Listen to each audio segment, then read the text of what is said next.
सोनपुरा में लखन सबसे गरीब आदमी था। वह अपनी पत्नी सुनीता के साथ रहता था। आज फिर इतनी जल्दी काम पर जा रहे हो? हाँ सुनीता, अभी मजदूरी अच्छी चल रही है तो फुर्सत ही नहीं मिलता है। अगर गर्मी शुरू हो गई तो कोई काम नहीं मिलेगा।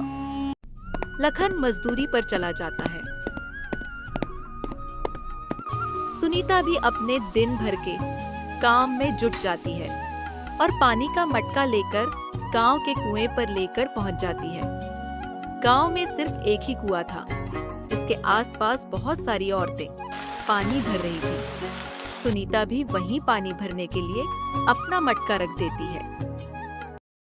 अरे तुझे पता नहीं, हम बड़े घर की औरतें हैं और तूने अपना मटका बीच में कैसे रख लिया? पहले हम पानी भरेंगे, उसके बाद तुम, समझी? सुनीता उन्हें कुछ भी नहीं कह पाती क्योंकि वह बड़े घर की औरतें थीं और चुपचाप अपना मटका हटा लेती है। थोड़ी देर बाद सब औरतें पानी भरकर चली जाती हैं। सुनीता भी अपने मटके में पानी भरकर घर चली जाती है।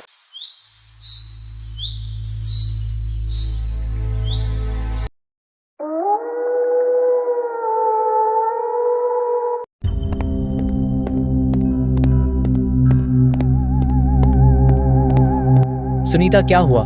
तुम इतनी उदास क्यों हो? कोई कुछ बोला है क्या?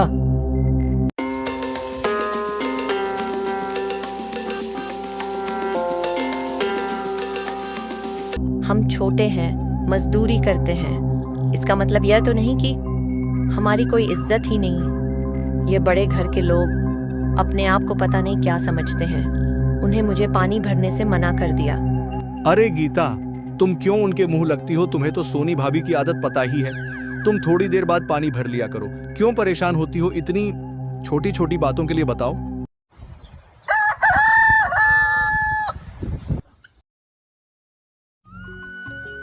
गांव के कुछ लोग चौपाल पर बैठकर आपस में बात कर रहे थे। अरे भाई, खेत में खरपतवार बहुत हो गई है। भैया, तुम्हारी नजर में कोई ढंग का मजदूर हो तो बताना। अरे भाई, मजदूर ही ढूंढ रहे हो तो अपना लखन है ना? अरे भैया, वो बहुत मेहनती है। हाँ भैया, बात तो आपने बिल्कुल सही कही है। लखन हमारे गांव में जो है वह सबसे ज्यादा मेहनती और ईमानदार मजदूर है। भैया हाँ, लेकिन एक बात बताओ भाई, वह इतना मेहनत होने के बाद भी जो है वह इतना गरीब कैसे है? अरे भाई, सब नियति का खेल है, वो ऊपर वाला ही जाने भैया। हम इसमें क्या कर सकते हैं? उनको जितना देना है बस उतना ही देता है। लखन ऐसे ही हर रोज मजदूरी करने जाता है। बारिश का मौसम शुरू हो जाता है। बारिश भी पूरे गांव में कहर ढा रही थी। लोग अपने घर में जाकर बंद होने लगे और लखन बारिश में भीगते हुए घर पहुंचता है।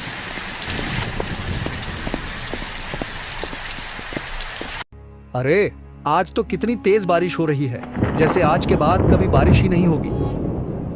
इतना आंधी तूफान भी चल रहा है। मुझे तो डर है कि हमारे घर की छत ना उड़ जाए, क्योंकि हमारा घर बहुत कमजोर है और यह बारिश को कहीं झेल ना पाए। मुझे तो बहुत डर लग रहा है। लखन और सुनीता दोनों खाना खाने के लिए बैठते ही हैं कि उनकी थाली में ऊपर से पानी टपकने लगता है। दोनों ऊपर देखते हैं। उनके छप्पर से नहीं नीचे टपक रहा था। वह दोनों पति पत्नी सोच में पड़ जाते उनके साथ ऊपर वाला कितनी परीक्षा लेगा। वह इतनी गरीबी में कैसे घर ठीक कर पाएगा, यह सब सोच ही रहे थे कि अब क्या करेंगे?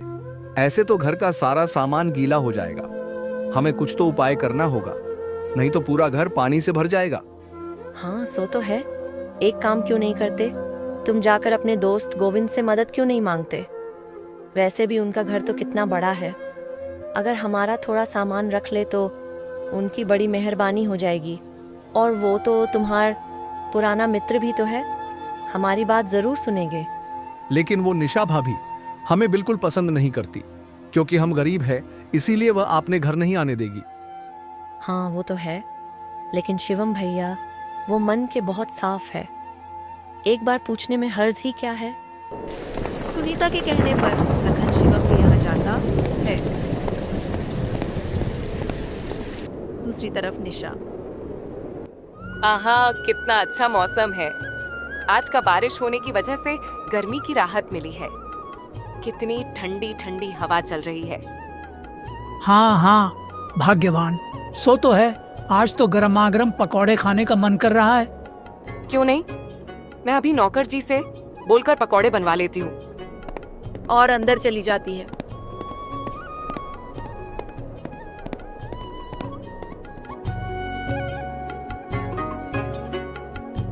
वह दोनों पकौड़े खा ही रहे होते हैं कि तभी निशा की नजर बारिश में आ रही लखन पर जाती है। वो कहती है, अरे, ये आपका दोस्त इतनी बारिश में कहाँ जा रहा है? पता नहीं निशा, मुझे तो बहुत दया आती है। इस बेचारे पर एक समय था जब इनका घराना गांव में सबसे ज्यादा अमीर हुआ करता था, लेकिन अब देखो किस्मत का खेल।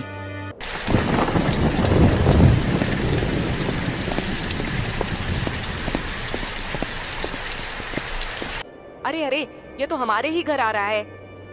हो सकता है कि लखन को कुछ जरूरी काम हो।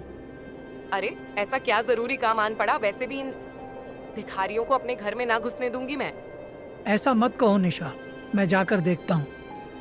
लखन दरवाजा खटखटाता है। लखन, क्या हुआ? कोई मुसीबत आन पड़ी है क्या? मुसीबत? यह बरसात एक मुसीबत ही तो है, हम जैसे गरीबों के लिए।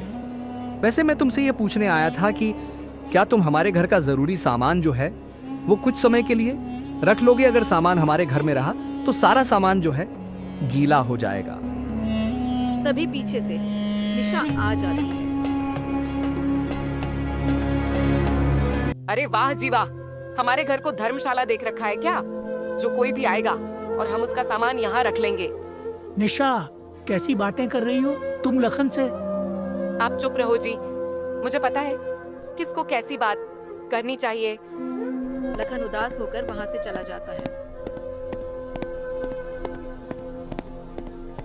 क्या कहा शिवम भैया ने? वह हमारी मदद करेंगे? शिवम तो मेरी मदद करना चाहता था, लेकिन निशा भाभी उनकी आदत तो तुम जानती ही हो। कोई बात नहीं, मेरे पास सारे सामान को अच्छे से रखने की एक तरकीब है। जैसा मैं कहती हूँ आप वैसे ही करिए। अच्छा, क्या है वो तरकीब? मुझे भी बताओ। अच्छा तो सुनिए, जो सामान हमारे लिए कीमती है और पानी में जाने खराब हो जाएगी, हम उन सामान ऊंचे जगह पे रख देंगे, और जो सामान पानी से खराब नहीं होगी हम उन सामान को उसी सामान के नीचे रख देंगे, जिससे कि हमारी सभी मुसीबत खत्म हो जाएगी और किसी से मदद मांगने की जरूरत नहीं होगी जी। फिर लखन और सुनीता दोनों ऐसा ही करते हैं। वह जरूरी सामानों को घर के ऊंची जगह पर देते हैं, जिससे कि उसका सामान सुरक्षित बच सके। ऐसे ही कुछ दिन बीत जाते हैं।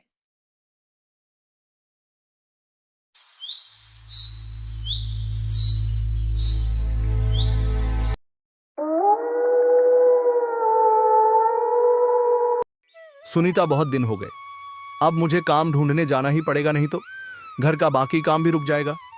और आजकल ज्यादा काम भी नहीं मिल रहे हैं, जिसके वजह से सभी मजदूर बहुत परेशान रहते हैं। इतनी बारिश में आपको काम मिल जाएगा। सुनीता, हम मजदूरों के लिए ठंडी गर्मी बरसात सब एक बराबर ही होती है। लखन काम ढूंढने के लिए वह गांव-गांव जाकर पता लगाने लगा, इस उम्मीद में कि कोई ना कोई काम मिल।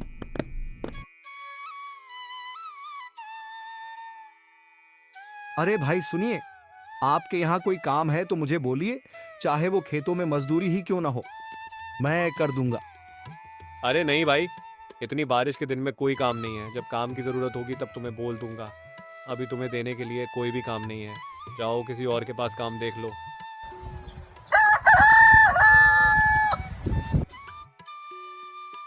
दिन भर गांव-गांव जाकर ऐसे ही लोगों से काम के बारे में पूछता, लेकिन हर जगह से उससे निराशा ही मिलता।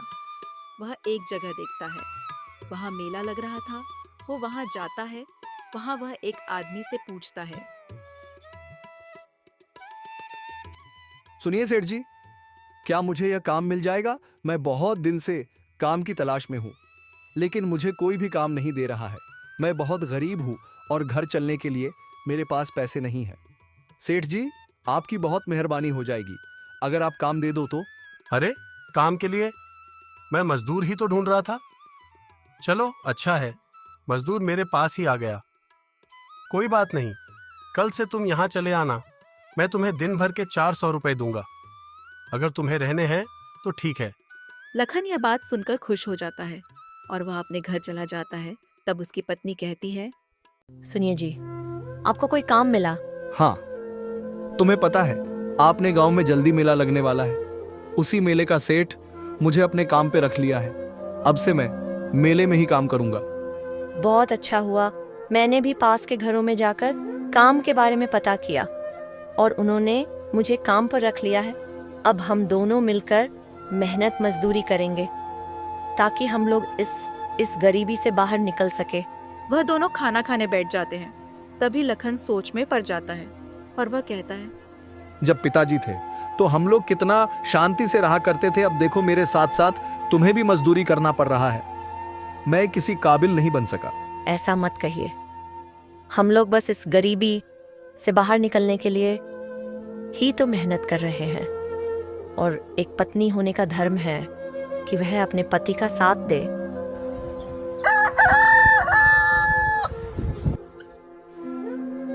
वह दोनों मिलकर मेले में अपना दुकान बना लेते हैं और बहुत धन कमा लेते हैं, जिससे वह फैक्ट्री बना लेते हैं। देखते ही देखते गांव में सबसे अमीर बन जाते हैं। जो लोग उससे गरीब बोलकर उसका मजाक बनाते हैं, अब उनसे माफी मांगकर उनके साथ रहने लग जाते हैं।